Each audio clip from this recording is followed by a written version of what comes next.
Deputy Speaker Puno at National Unity Party magsasampa ng kaso laban kay Representative Barzaga. Kasama mo sa balita si Radyoman Grace Mariano.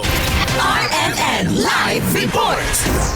Maring kinundana ni House Deputy Speaker at National Unity Party Chairman Ronaldo Puno ang social media post at mga pahayag ni Cavite 4th District Representative Francisco Kiko Barzaga na ang mga miyembro ng partido ay tumanggap umano ng suhol mula sa negosyanteng si Enrique Razon para suportahan si dating House Speaker Ferdinand Martin Romualdez noong 2025 elections.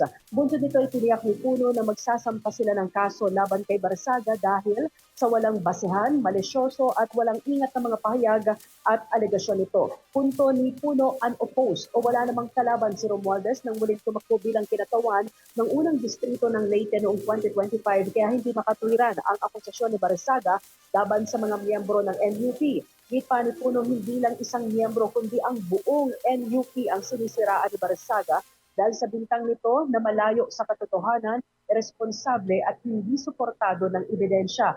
Ang NUP ang ikalawa sa pinakamalaking political party sa Kamara. Kasama mo sa DCXL RMN Manila, Radyoman Grace Mariano, Tatak RMN.